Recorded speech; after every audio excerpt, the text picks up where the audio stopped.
Teri bu bizning organizmimizning eng katta organi hisoblanadi. Hozirgi holati yaxshilanishi uchun biz gormon beramiz. Gormon kasallikka uxlatib turadi. O'sha uxlatib turgan paytda biz davolab olishimiz kerak. 1 oy surtiladi. Undan ortiq surtilmaydi. 5 kundan keyin onasi yugurib keladi, terisi oqarib qoldi deb. Shifokorga murojaat qilsa, to'g'ri tanlab beriladi. Lekin bemorlar ko'p holatlarda aptekaga murojaat qilishadi. U gormonal mazlar bora terini atrofiyaga olib keladi. Hali yoz deganingizga esimga tushib qoldi. Hozir plyajlar, cho'miladigan sezon mana shunaqalar boshlanadi. Xalqda shunaqa fikr qolib ketganki, bu kasallik davolanmaydi degan. Yo'q, bu kasallik hattoki naslida bo'lsa ham davolanadi. Ugrini aytmoqchisiz.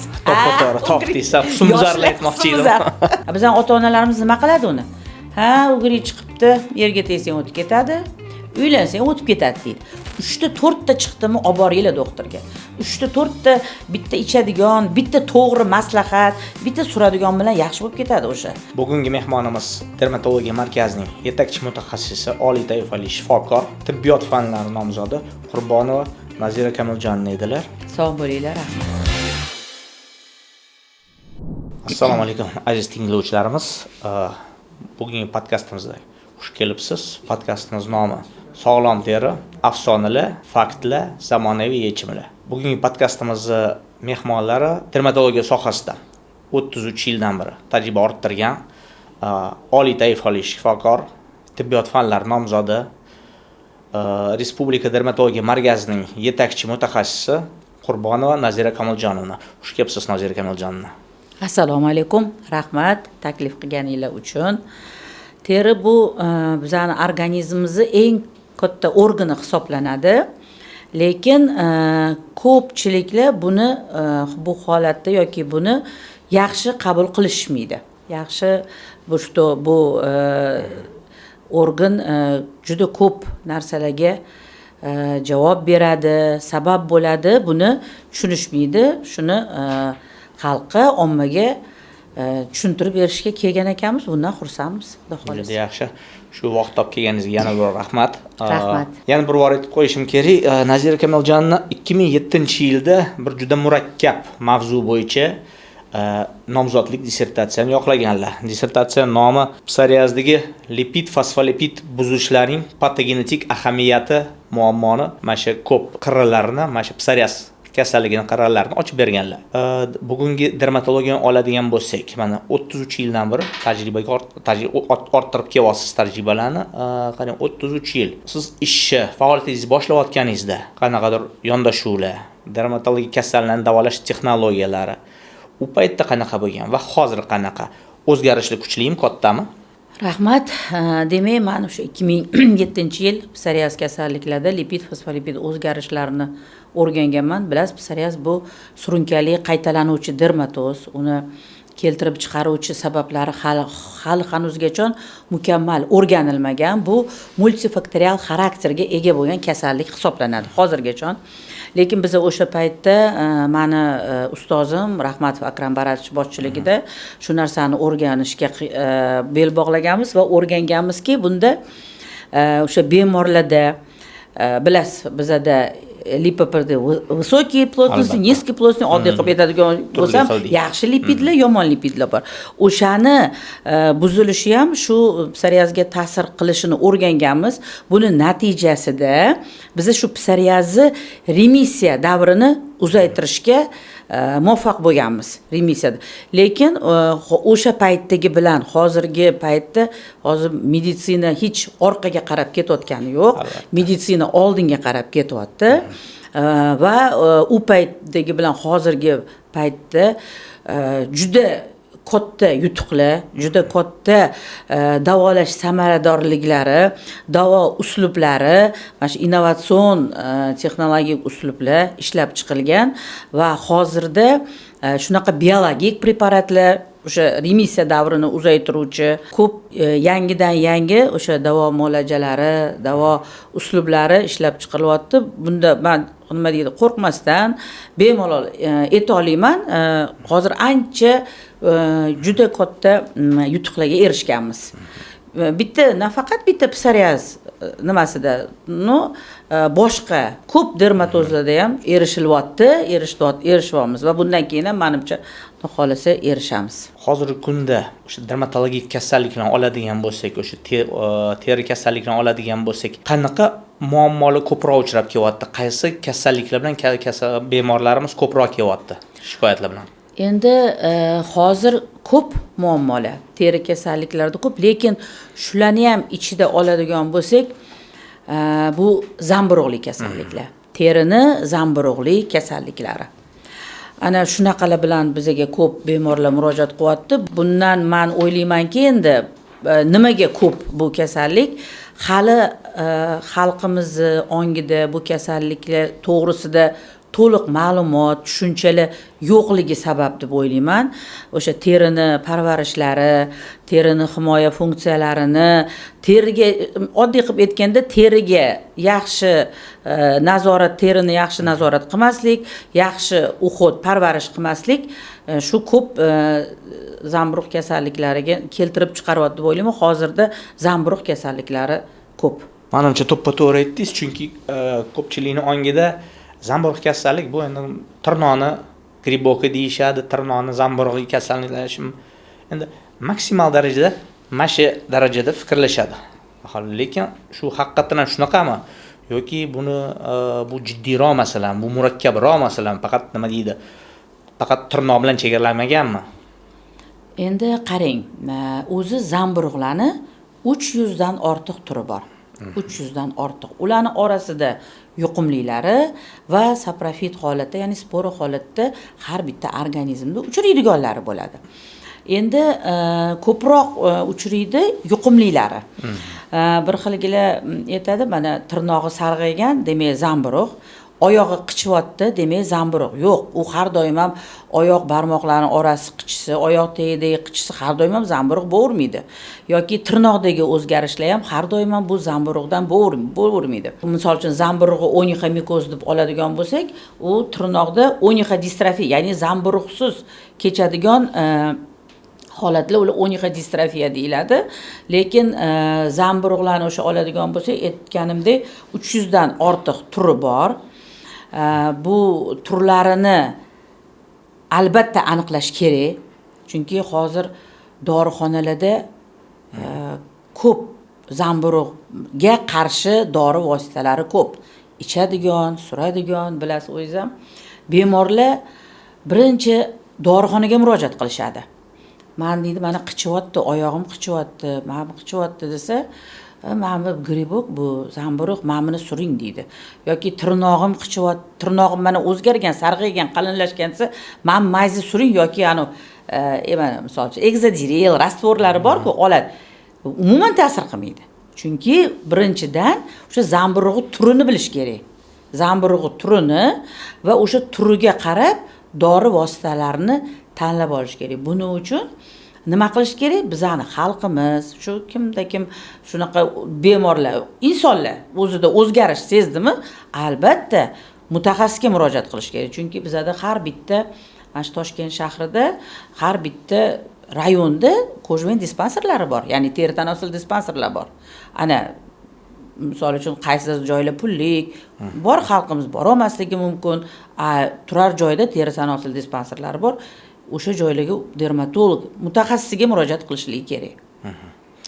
Menimcha juda to'g'ri aytdingiz, chunki zamburug' to'g'risida qanaqadir shubha bo'lsa, bemor tezda o'sha kerakli mutaxassisga, ya'ni dermatolog mutaxassisga uchrash kerak. Albatta. Endi mana shu zamburug' kasalligini terapiyasini sal kengroq yoritib bera olasizmi? Iloji boricha mana shu ommaga. Demak, birinchidan nimalar zamburug'ga olib keladi deb aytadigan bo'lsak, birinchida shu terimizni ham himoya funksiyasi, immun funksiyalari bor-da, o'sha teridagi himoya, immun funksiyalarini buzilishi. Keyin yana nimalar qo'shimcha kasalliklar, mana bemorlar bo'lishi mumkin, insonlar qandli diabet, kasalliklari bilan og'riydigan bemorlar bor. Keyin surunkali kasalliklari bor bemorlarda ham ular ham olib keladi shu zamburug'larning rivojlanishiga. Mana bir xilgi bemorlar bor, ko'p antibiotiklar iste'mol qiladigan. Ular ham chunki antibiotik ham immun baryeri buzadi, immunitet tushiradi va zamburug'larga olib keladi. Keyin mana shu terini pH muhiti o'zgarishi, keyin terida mana bu issiq sovuq, issiq va nam joy. Endi issiq deganda issiqli nam joy deganda mana oddiy qilib aytadigan bo'lsak, hozir tahorat olamiz. Tahorat olgandan keyin barmoqlarning orasi zamburug' bo'ladi. Nima uchun? O'sha joyda suv qolib ketadi. Uni suv qolmasligi uchun, zamburug' rivojlanmasligi uchun bitta har bitta barmoq orasi artib quritilishi kerak. Ana eslasangiz nima aytishardi. Doda buvilarimiz devorda nam bo'lib qolsa mog'or bosibdi derdi. Ana o'sha ham plesnevые грибы-da. Plesnevые mog'or bosibdi degan ana o'sha ham xuddi shunaqa qo'ltiq osti, ko'krak osti, chov sohalari, barmoqlar orasi ana o'shalarda ya'ni namlik bo'lgan joyda ham zamburug'lar tez rivojlanadi. Endi bularni terapiyasiga, ya'ni davo muolajasiga keladigan bo'lsak, avvalambor mana dermatologga murojaat qilishdi. Dermatologga murojaat qilgandan keyin dermatolog endi yaxshilab anamni yig'adi. Qachondan nima deb keyin birinchi navbatda olinadi qirma. Qirma olinadi. Qirma olingandan keyin uni davolaydi. Agarda oddiy oyoq tagida, barmoqlar orasida bo'ladigan bo'lsa, unda dermatofit misol uchun oyoq panja o'sha epidermofiziyasi oladigan bo'lsak, o'tda qizarish bo'ladi. Qizarish qichish natijasida yuzaki yoriqlar paydo bo'ladi mayda kepaklanish bo'ladi. Kandidada boshqacharoq. Kandidada usti oq plyonka bo'lib qoladi. Ko'chirsangiz xuddi nimani psoriazda terminalniy plyonka degan narsa bor. Xuddi o'shanga o'xshab ajralib chiqadi. Xuddi terini yulib chiqqandek. Shuning uchun avvalambor qaysi turligini bilish kerak. Misol uchun dermatofit, o'sha epidermofitlarga beriladigan zamburug' dorilari u kandidaga ta'sir qilmaydi. Kandidaniki ularga ta'sir qilmaydi. Endi nimasidan oladigan bo'lsak, agarda terini o'zida zamburug' chiqadigan bo'lsa, balkim terini silliq teridami yo o'sha barmoqlar orasi oyoq tagidami, unda davolash kursi agarda o'sha bemorga aytilgandekka zo'r qarab davolasa, unda bir rosa zo'r qilganda 1 oyga boradi. Zamburug' tez ketadigan emas. Zo'r qilganda 25-28 kun. Endi tirnoqlarda zamburug' bo'ladigan bo'lsa, u tirnoqdigini albatta turini aniqlash kerak. Albatta turini aniqlash kerak. Turiga qarab turib, har xil mana bor ayrim dorilarni qo'l tirnog'ida yoki oyog'i tirnog'ida bo'ladigan bo'lsak, 3 oy beriladi. 3 oy. Agarda qo'lda ham, oyoqda ham tirnoqda bo'ladigan bo'lsa, unda u dorilarni ya'ni sistemli deyiladi, tizimli antimikotiklarni 4 oy beriladi. 4 oy. Uni biza naugat prosta bera olmaymiz. Nimaga? Chunki bilamizki, uni hamma biladi, zamburug'ga qarshi ichadigan tizimli dori vositalari bu jigarga baribir nojo'ya ta'siri bor. Biza berilganda u jigar o'sha himoyasi bilan birga berilishi kerak. Shuning uchun bemorga o'zimizdan o'zimiz berib yorib yoki bemor ham aptekaga borib o'zidan o'zi olib ichishga, u dorilar ham baribir pulga taqaladi-da. U cho'nchagiga ham ziyon, avvalambor sog'lig'iga, keyin cho'nchagiga ziyon.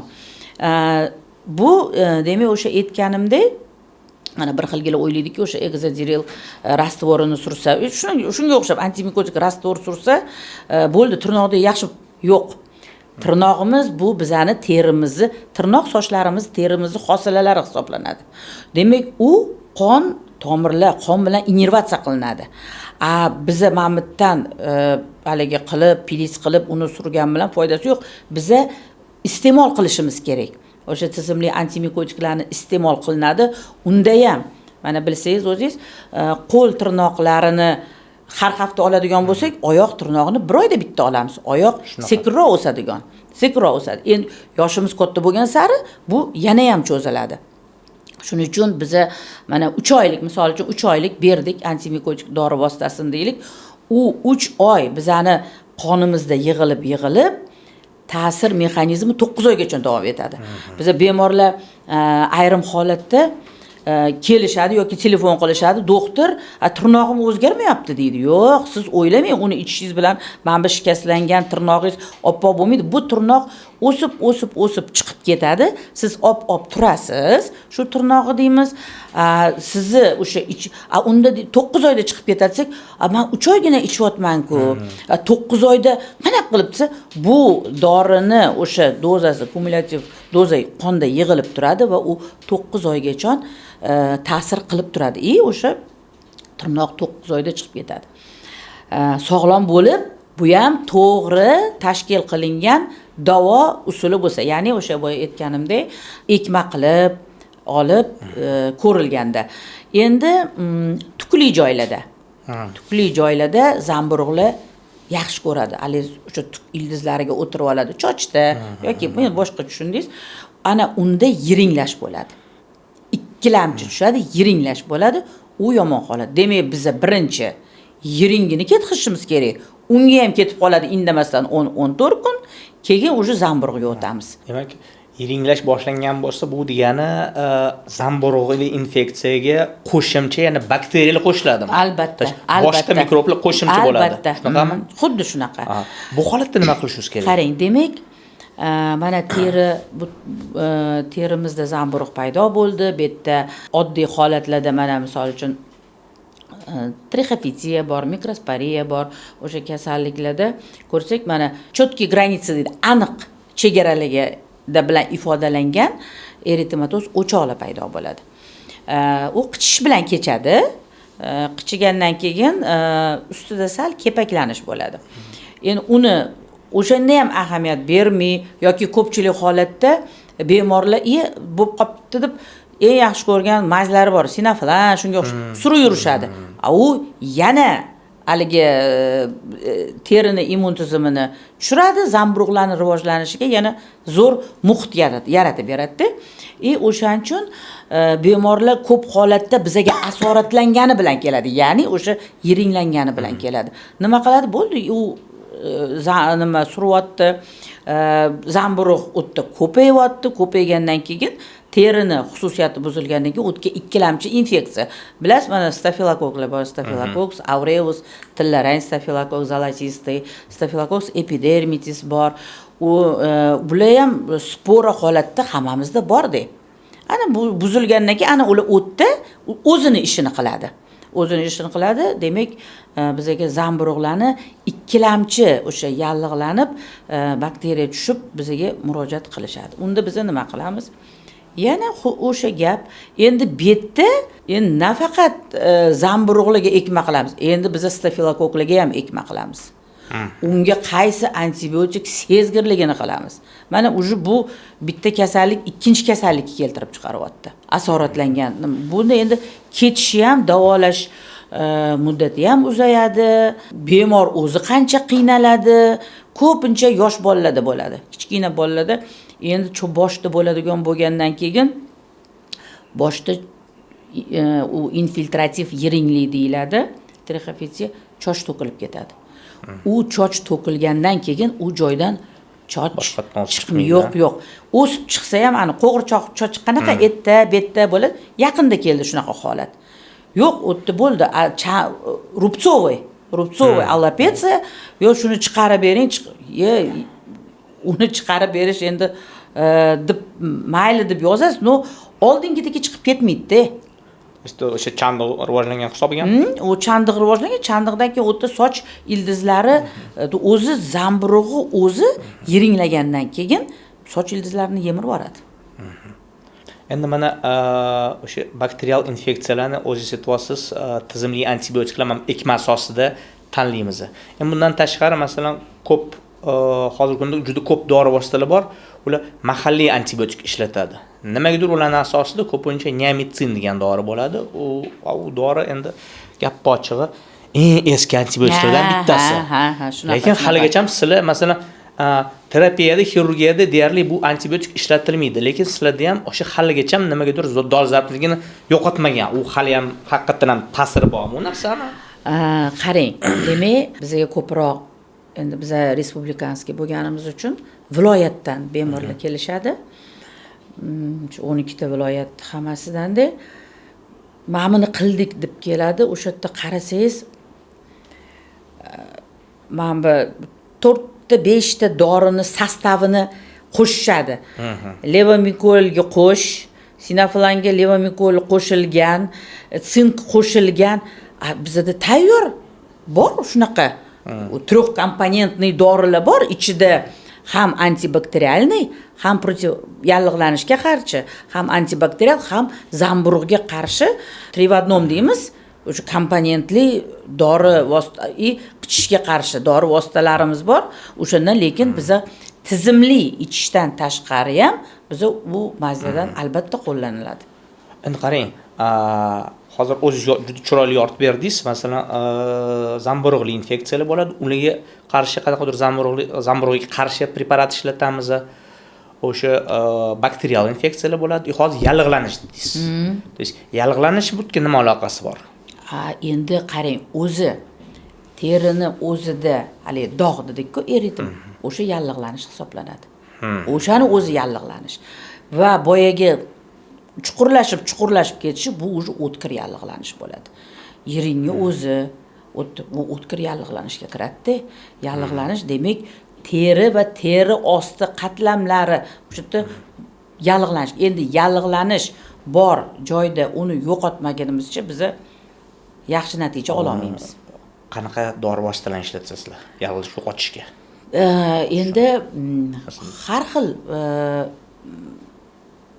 o'sha nimasiga qarab turib, zamburug'ga keladigan bo'lsa, zamburug'i turiga qarab turib, agar u asoratlanmagan bo'lsa, toza zamburug'ga qarshi dori o'sha ekmada nima chiqsa, misol uchun terbinafinga sezgirlikmi yo flukonazol, itrakonazol qaysi biriga sezgirlik bo'lsa, shunga qarab turib tanlab olinadi. Endi u asoratlangan bo'lsa, demak biza o'sha 3 komponentli, 4 komponentli ichadigan, ya'ni ichga qabul qilishdan tashqari yana shu haligi terini keratin nimalarni buzib kiruvchi mazlar albatta qo'llaniladi.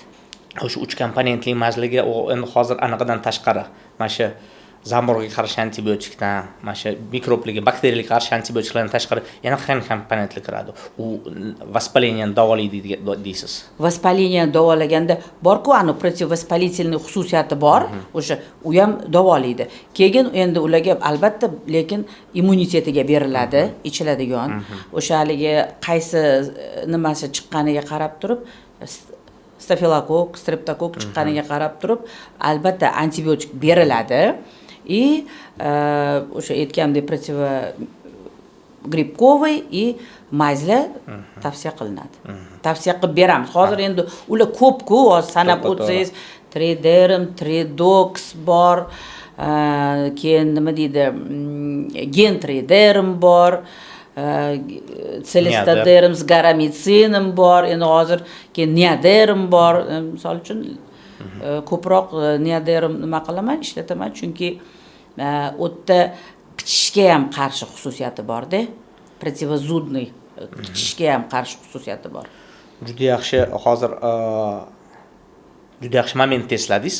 Chunki ko'pincha o'sha bemorlar shikoyat qiladi, mana shu grippko'v infeksiyada, zamburug' infeksiyasida mana shu qichinish sindromi paydo bo'ladi. U nimaga rivojlanadi? Endi vaspaleniyani tushunamiz, yallig'lanishni tushunamiz.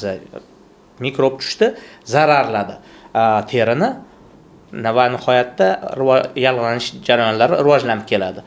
Qichinish nima aloqasi bor bu yerga? Qayerdan paydo bo'ladi bu narsa? Qarang, demak, teri bitta endi zamburug' kasalliklarida emas, teri kasalliklarini 90% desam ham adashmayman, 90% da qichish bilan kechadi.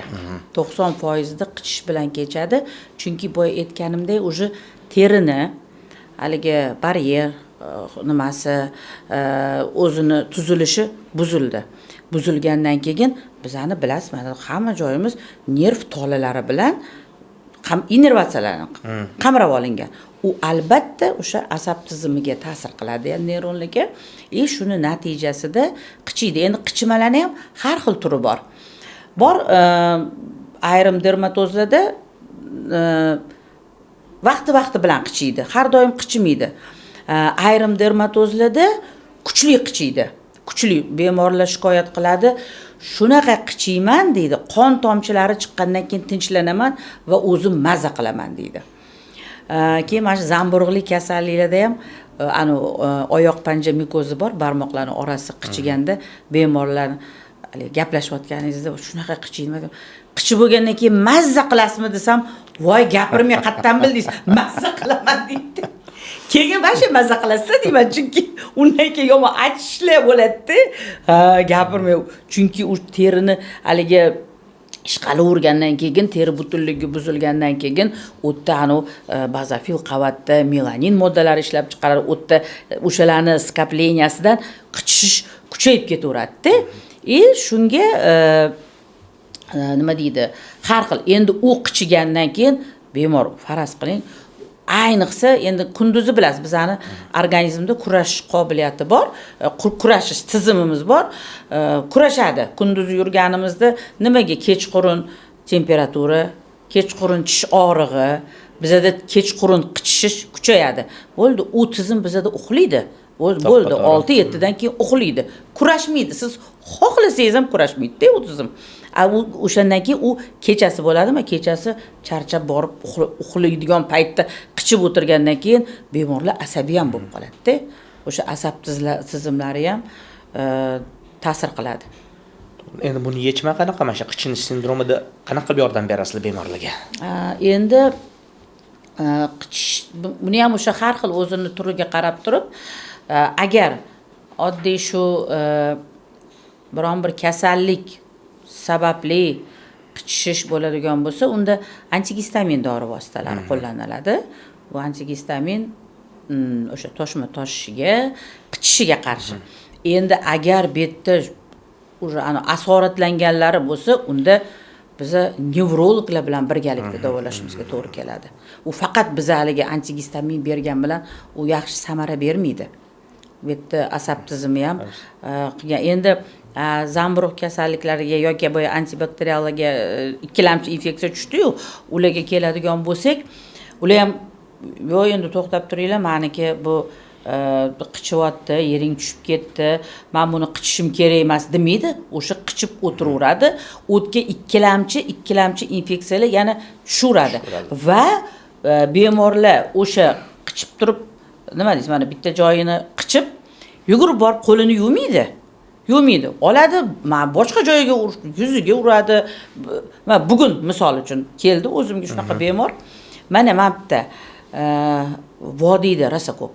Vodiyda 1 yil, 1,5 yillik zamburug'lar kelishyapti.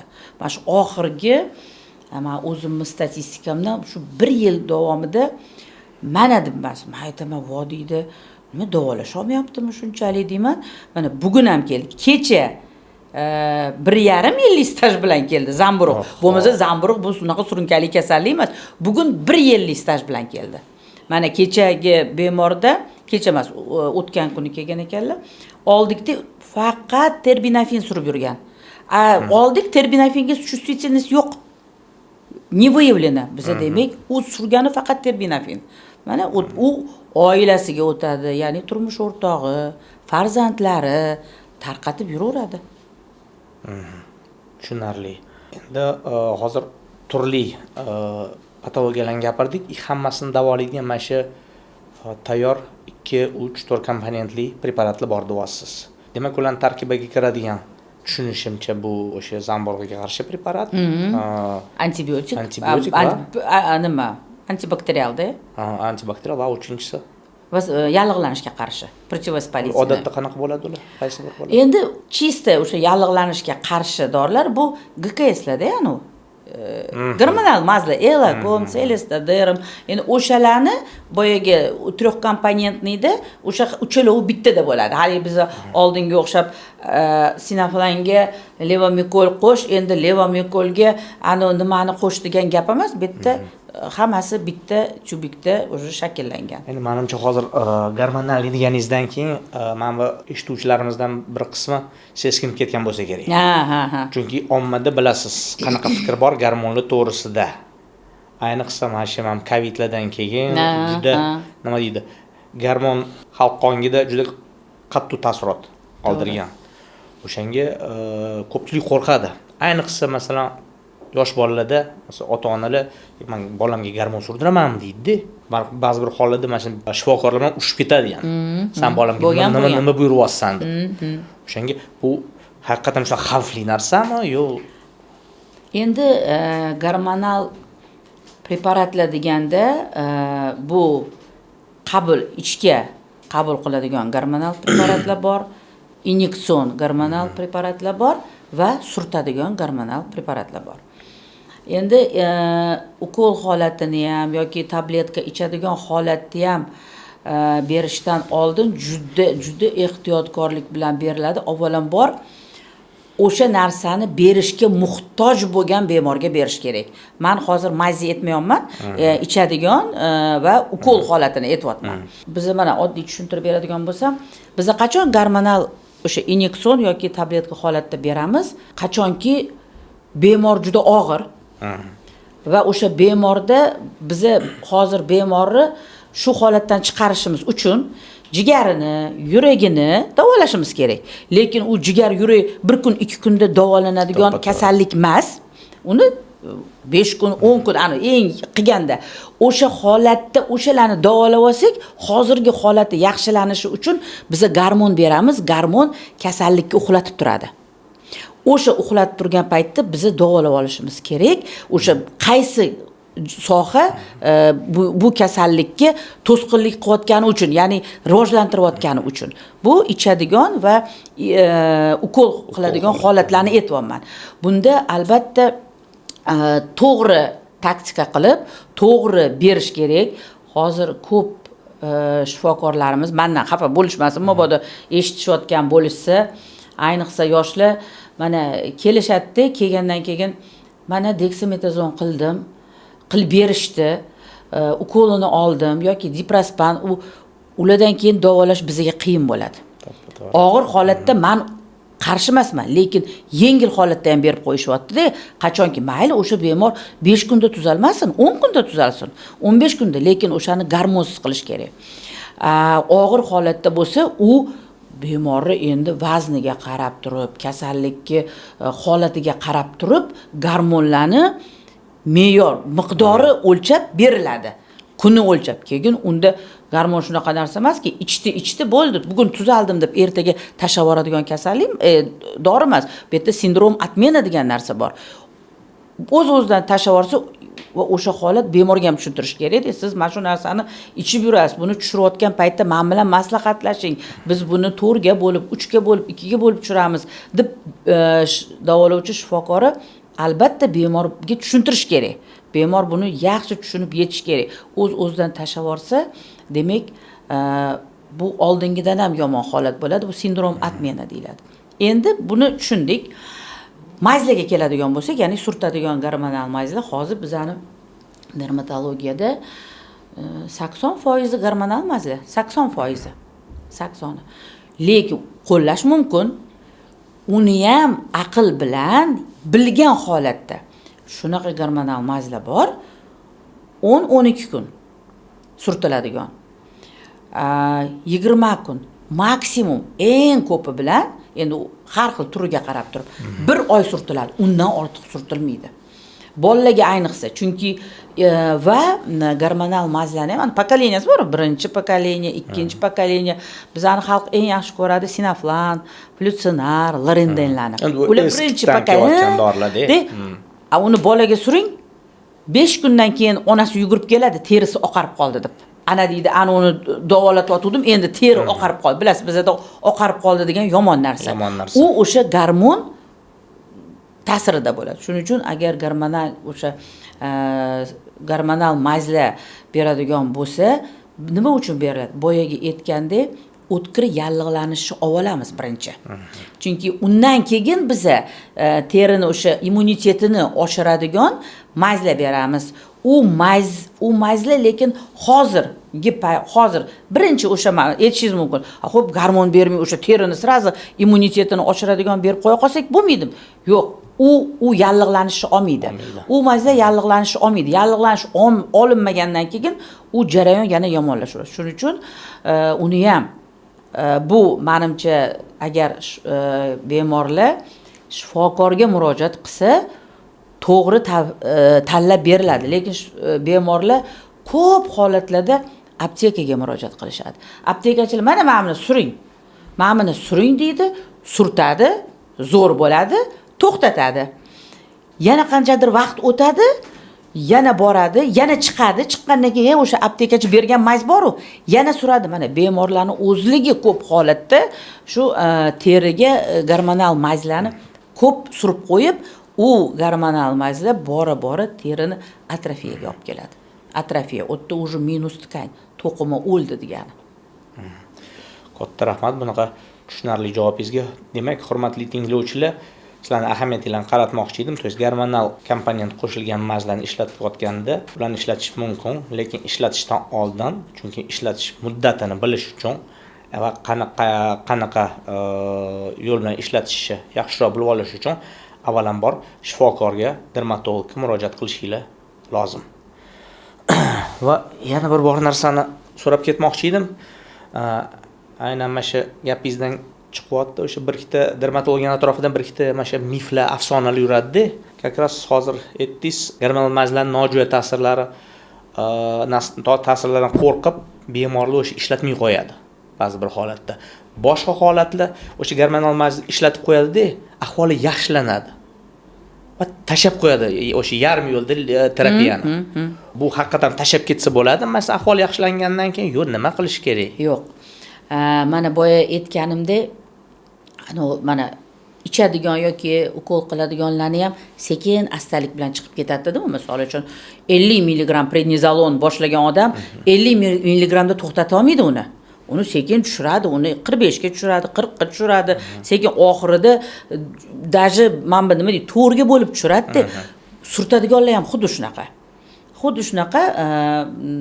Oddiy misol uchun atopik dermatitni oladigan bo'lsak, ko'p holatda uchraydi bolalarda. Surishdi. Misol uchun bitta yaxshi nima etdingiz, bitta komponentli, misol uchun gormonal mayz etdingiz. 3-4 kun suratda 3-4 kunda effekt bo'ladi. Bo'lmaydi emas. Bo'ldi, to'xtatadi shu bilan. To'xtatadi. U bir hafta, 10 kunga yetadi. Yana chiqdimi? Yana suradi. Yana chiqdi. Yana biz ularga aytamiz. 10 kun, 12 kun surtasiz. Ketib qolsa ham surtasiz deymiz. Ketib qoldimi 4 kunda ketadimi, 5 kundan surasiz o'shani 10 kungacha. Va 11-kundan siz, misol uchun terini immun tizimini ko'taradigan mahalliy doriga o'tasiz. Uni bir kunda bir mahalligi bor, 2 mahal 2 oy davomida surtiladi deymiz. 2 oydan keyin kelasiz deyiladi. O'shani orasida terini o'sha parvarishi uchun doimiy ishlatib yuriladigan emollient kremlar bo'ladi. Misol uchun teri quruq, misol menda hech qanaqa muammo yo'q deylik, lekin men himoya o'zimni shunaqaga olib kelmasligi uchun oling krem для тела или krem qo'l kremi yoki badanga namlantiruvchi krem so'raman.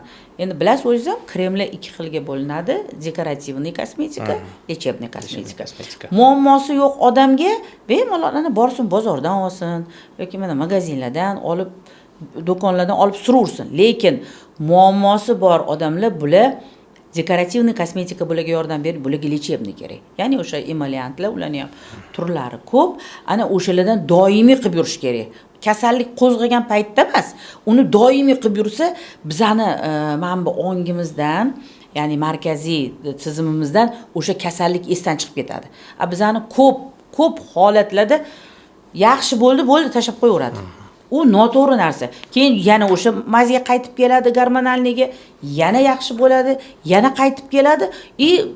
Teridagi o'sha immun tizimi, terini nima deydi, himoya funksiyasi, hamma baryerlar yomon bo'ladi, buziladi, ishdan chiqadi. Chunki faraz qiling, nima desam ekan, bitta odamga yaxshi gapiryapsiz, keyin bitta uryapsiz, yaxshi gapiryapsiz, bitta uryapsiz. U odam tushunmayapti, nimaga uryapsiz, yaxshi gapiryapsiz, nimaga uryapsiz, yaxshi gapiryapsiz, nimaga. Xuddi shunaqa, teri ham tushunmay qoladi-da. Bor deydi, shu bilan o'sha joyda atrofiya bo'ladi. Atrofiya bo'ldi, o'sha to'qima o'ldi degani, uni vasстановить tiklab ham bo'lmaydi-da. Tushunarli. Katta rahmat. Bugun juda meni fikrim bo'yicha juda ko'p dolzarb muammolarni yoritib berdingiz teri kasalliklari to'g'risida. Ayniqsa mana shu yoz boshlanmasidan, chunki zamburug' kasalliklari hamma o'zi bilamiz, mana shu issiq davrda ko'payib kelaveradi. Lekin bundan tashqari menimcha ozgina o'z faoliyatingiz to'g'risida, ishlayotgan markazingiz to'g'risida ozgina tushuncha bersangiz yaxshiroq bo'lardi, chunki tinglovchilarimiz ham bilib olib, balkim ko'proq bevosita o'zingizga yo markaziylarga murojaat qilarmidi? Rahmat, shunaqa imkoniyat berganingizga. Hali yoz deganingizga esimga tushib qoldi. Hozir ana plyajlar, cho'miladigan sezon, mana shunaqalar boshlanadi. Men nima qilgan bo'lardim? Endi to'g'ri hozir lekinda borib qarab turib, oldinga nisbatan xalqimiz ham onga ancha o'sgan. Aytgan bo'lardim, mana plyajlarga qatga borsam, baribir o'zini sochig'ini olib borsin. Yuvgandan keyin mana misol uchun menda zamburug' bor. Men bordim, o'sha ishlatdim, tashladim. Ular qaynatmaydi u chochuvni. Uni qaynatish kerak. Qaynatmaydi, yuvar. Bo'ldi, yana taxlid dazmol ham bosmaydi kerak bo'lsa. Men uni uverenni aytaman. Taxlidi qo'yadi, siz kelasiz, siz olasiz. Bo'ldi, sizda o'sha narsa bor. Teringizni pH muhiti o'zgargan bo'lsa. Albatta o'zligini sauna, basseynga boradigan bo'lsa, tapichkalarni olib borsin. Chunki bunday haligi tapichkani suvga tiqib olganda zamburug' o'lib qolmaydi. Albatta o'zini shaxsiy nima deydi? Shaxsiy narsalari, kiyim-kechak, shaxsiy narsalardan albatta machalka, sochiq, hattoki mana sovun deyishingiz mumkin. Sovunlardan ham o'tadi. Biz zamburug' bilan og'rigan bemorlarga yuvayotganda aytamizki, bitta o'sha kir sovunni oling-da, bunda kubik shaklda to'g'rab qo'ying. Nimaga deydi? O'shani olasiz, yuvib tashlab yuborasiz. O'ziga qilib qo'ysamchi o'shani deydi. Bitta sovunni deydi. Yo'q, siz o'sha mana ishlatgan kusokka ertaga ishlatmaysiz. Tashlab yuborasiz. O'shaning uchun siz uvol bo'lmasligi uchun kusok qilib qo'yingda, bitta bir kunda bitta yuvib ishlatib tashlab yuborasiz deb aytamiz. Shuning uchun mana xalqimizga xudo xolisa yoz oylari kelyapti, maza qilib dam olib, borib cho'milib dam oladigan vaqtlar kelyapti. Men bitta tavsiyam etgan bo'lardim, o'sha hammaligi o'zini shaxsiy narsalar. Mayli xafa bo'lmasin. Misol uchun yonida xolasini qizi bo'lishi mumkin, qarindosh. Sochig'ingni berib tursam, yo'q, uzr. Menda kasal bor edi, senga yuqib qolmasin deb qo'yib qolsin. Shunaqa desin-da, endi xuddi sendagi menga yuqib qolmasin deganda, menda bor, senga yuqib qolmay qolsin deb shunaqa deb aytsin. Bu nimani oldi olinadi? Birinchi navbatda o'zidagi o'sha sog'lig'iga putur yetmaydi. Cho'ntagiga putur yetmaydi. To'g'risida, men hozir uni ham tekinga sizga aptekaga kirsangiz hech kim dori bermaydi. Dori bermaydi. Yaxshi joyga boraman desa, bilasiz, hozir hamma joy pullik, laboratoriya ham pullik, maslahat ham pullik, o'shalarga pul ketmaydi. O'sha birinchi o'sha keltirib chiqarish o'zligini, o'zlik shaxsiy gigiyenaga rioya qilishsa, bo'ldi, u boshqa xarajat bo'lmaydi. Mayli xarajat ham bo'lsa-dur, uni tuzatguncha asab bemorlarda. Qanaqa yaxshi bo'lguncha hali aytganimdek yeringlaydigan turlari bo'lsa, bilasizmi? Mana odamlar aytdim, 1,5 yil, 1 yildan beri yuribdi. Ular o'zini nosog'lom hisoblaydi. Nosog'lom hisoblaydi. Bu nosog'lom bo'ladi odam. U уже bilasizmi, ana oilasidan nima ajralgan, voy men mana bugungi aytyapti. Men hamma narsamni o'zim bitta uyda turibman, bitta xonada turibman. Krushkalarim alohida. Men aytdim, krushkangizni alohida qilmang. Lekin dedim, endi alohida uy kerak sizga deb qo'ydim. Xona to'yis kerak dedim. Kiyimlaringizni alohida o'zingiz yuvishingiz kerak. Boshqalarga qo'shish kerak emas deb. Endi shunaqa holat bo'ladigan bo'lsa, endi bizani ozgina markazimiz haqida gapirib ketadigan bo'lsak, markazimiz hozirda juda eng qo'rqmasdan aytolmayman, eng oxirgi texnologik usullarda davolash, tekshiruv, yangi eng oxirgi rusumdagi o'sha meditsina tibbiyot apparatlari bilan va davolash apparatlari bilan ta'minlangan. Rahbariyatga rahmat deb aytamiz. Men endi o'sha yerda 33 yildan beri ishlagandan keyin hamma etapini ko'rib kelganman-da. Shuning uchun oldingilarga qarab turib 33 yildan beri bitta joyda ishlayapsiz. 33 yildan beri bitta. 3 yili hamshiralik, mana bu yil 30 yil bo'libdi vrachebniga. Pensiya bu yil, xudo xolasa. Mana hozirda juda takomillasht, mana ayrim shunaqa kasallarim bor, kelib turib, men davlatniki bunaqa deb o'ylamagan edim. Sizlar davlatmisizlar yo частныйmi deydi. Yo, davlatnikimiz bu. Birinchidan kirishingiz, hamma sharoitlar bor, hamma nimalar xuddali частныйga kirib qolgandek bo'lasiz. Haqiqatan juda bir bizaga ham sharoitlarni zo'r qilib berishgan. Rahmat deb aytamiz. Bu hamma xodimlarning gapi, bitta meniki emas. Bemorlarga ham har xil davo usullari, o'sha boya aytganimdek, har bir sohada, ya'ni hattoki og'ir kasalliklarimiz bor, ana puzirchatka degan kasalliklar, ular butun umr gormonga mixlangan. O'shalarga ham hozir biologik dorilar qilib, o'sha gormon zavisimiy, gormonga muhtoj qilmagan holatda davolash ishlari olib borilyapti. Apparaturalarimiz ham, u tekshiruv apparatlari bo'ladimi yoki davolov apparatlari bo'ladimi? Men qo'rqmasdan ayta olaman, hammasi oxirgi chiqqan rusumda.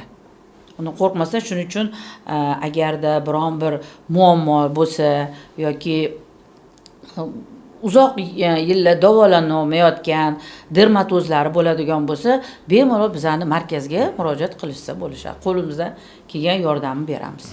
Nazira Kamoljanna, yana bitta ko'p bemorlar uchun juda dolzarb bo'lgan, dramatik bo'lgan bir kasallikni kechishini, davolash yo'llarini bir yoritib bersangiz, bu vitiligo kasalligi.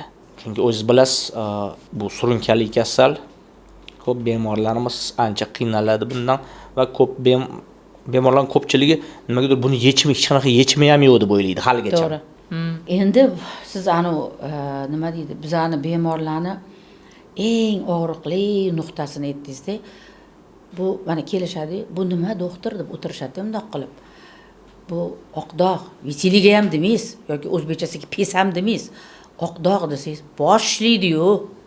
Yig'lab, voy to'xtang, voy men sizga приговор dedimmi? Bu rak dedimmi 4-stepень? Voy desak, yo'q, endi bilmayman, bizani xalqqa shu vitiligo как приговорmi? Tushunmayman. Mana o'zani o'sha eshitayotgan xalqqa aytaman.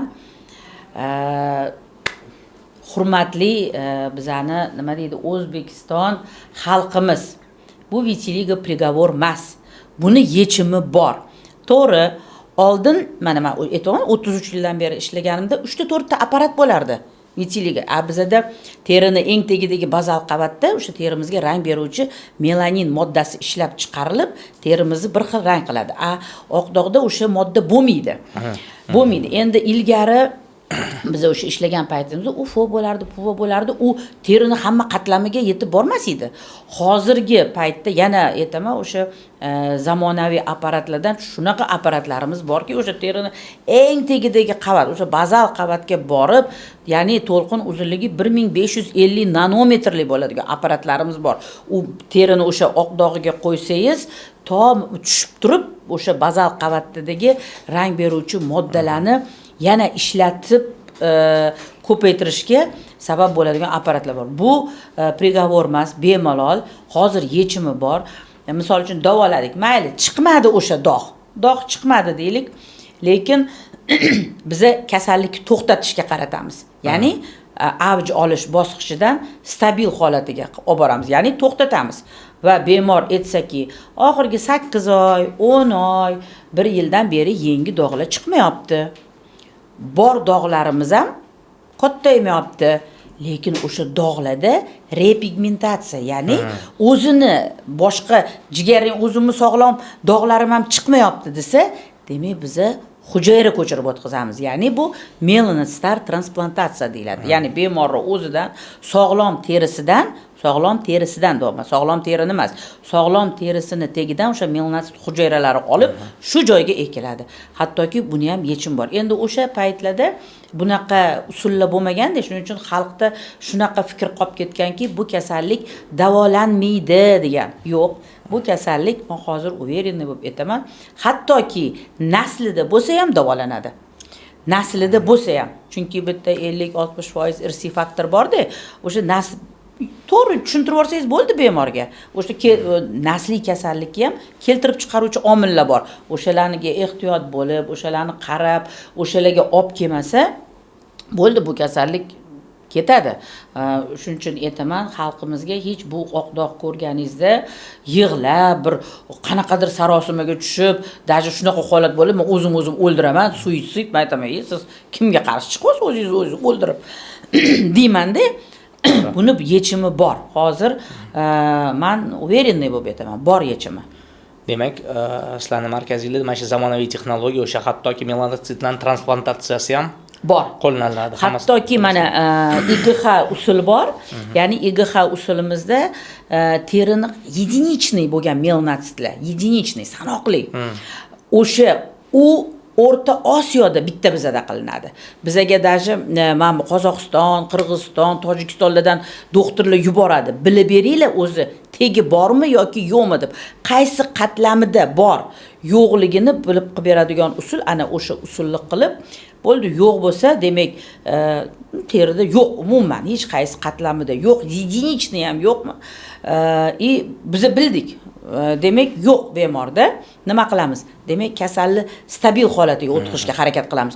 To'xtatishga, boyaga aytgan muddat 8 oy, 10 oy va undan u yog'i yuqorisida kasallik tarqalmayapti, ko'paymayaptimi? Bo'ldi, buni haliga 10 kun lecheniya qil, 2 oydan keyin yana 10 kun lecheniya emas, ya'ni transplantatsiya, melanositlar transplantatsiya o'tkazilinadi.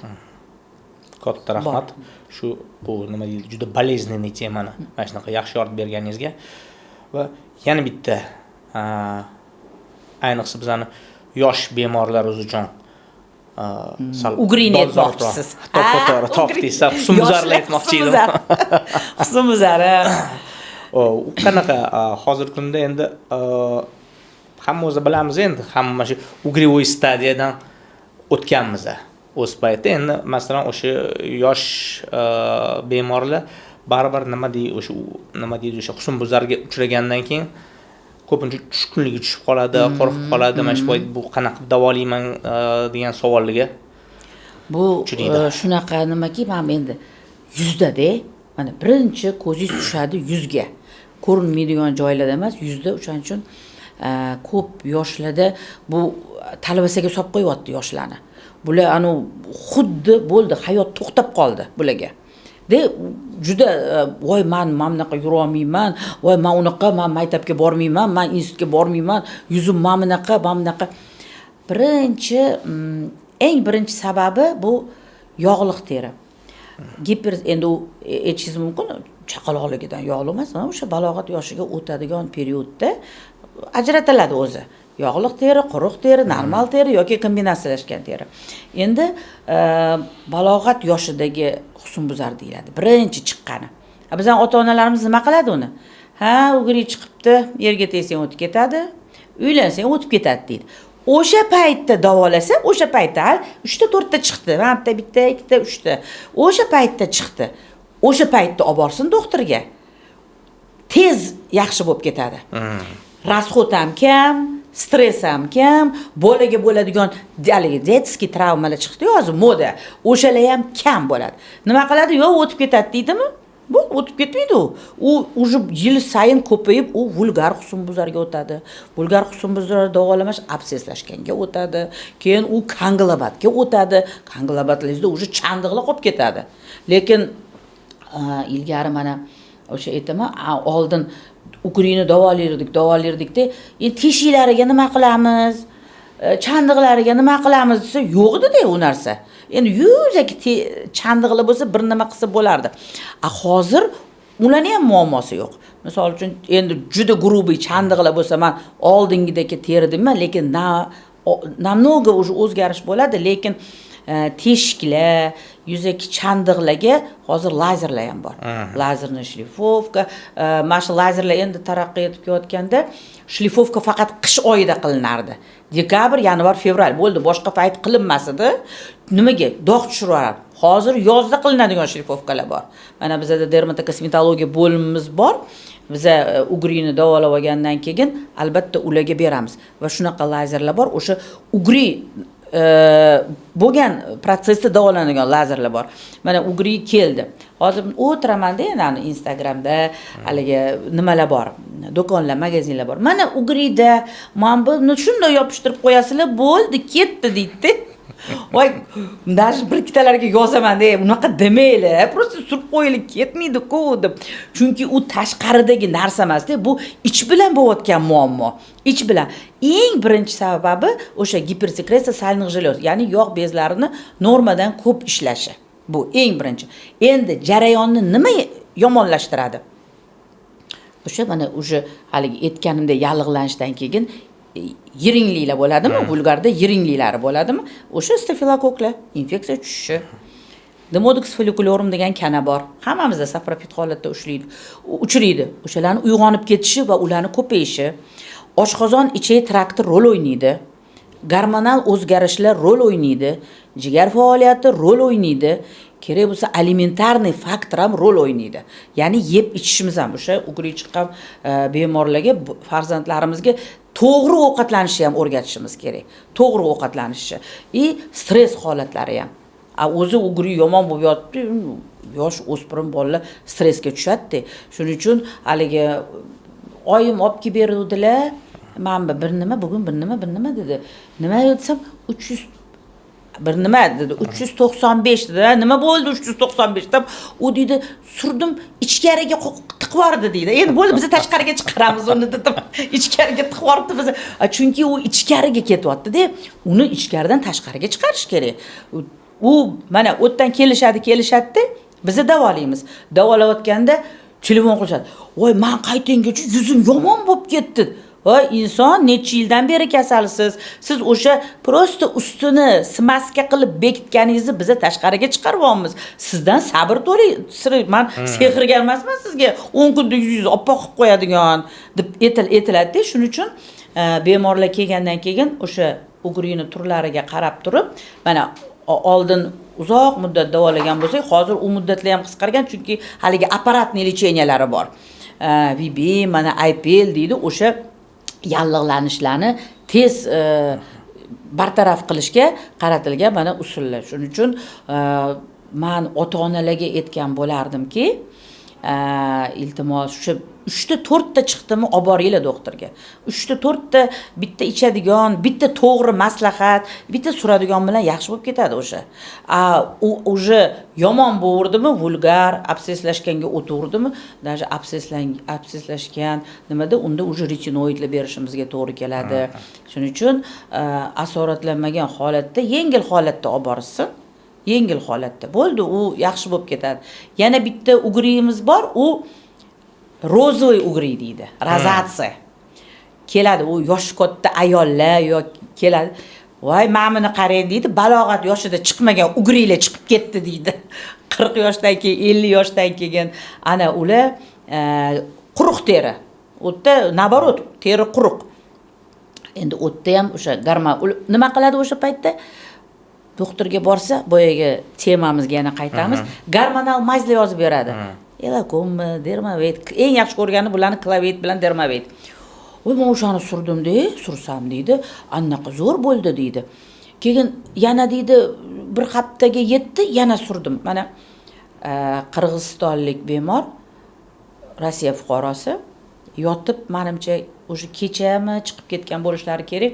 1,5 yil dermavit surib yurganlar. 1,5 yil. Uni keldilar-da, lecheniya yozib bersangiz, men o'sha tanishingizni xususiy klinikasida olaman. 3-kuni o'sha tanishim xususiy klinikaga bu yoqqa jo'natib yuboradi sizni dedim. Chunki siz 3-kuni yomon ahvolga tushasiz. Xuddi boya aytgandek, sindrom atmeni, biz o'sha kremni olib tashlaymiz dedim. Aytganda endi bo'limda yotqizganmanmi, 4-kuni men yuzim yomon bo'lib ketdi dedi. Assalomu alaykum. bo'ldi chidang nima bo'ladi deb keyin payshanba kuni tushsalar shekilli voy barakalla endi men oppoq bo'lgandimmi lekin boyagi ishlar ancha qaytganda tushundingizmi dedim garmon surmang yuzga dedim mana ko'p holatlarda mana shu pushti husnbuzarda garmon endi uni ham doktor yozib beradida doktor yozib beradi doktor ham balkim shifokor ham man endi aytmayman hammasi nima deb o'sha aytgandek 10 kun suring degan bo'lsa kerak u haligi aytgan 3-4 kun surgan yaxshi bo'lgan surmay qo'ygan yana toshgan yana surib o'sha o'zi bilmagan holatda keyin o'sha garmon dori vositalariga o'tirib qoladi pushti husnbuzar bo'ladimi balog'at yoshidagi husnbuzar bo'ladimi yoki vulgar husnbuzar bo'ladimi yuzda nima toshma o'zidan o'zi lecheniya qilishmasin chunki oling umuman boshqa narsaga aylanib ketishi mumkin shuning uchun men xalqimizga murojaat qilardim shifokorga olib borishsin yana bir katta rahmat Nazira Kamoljanna.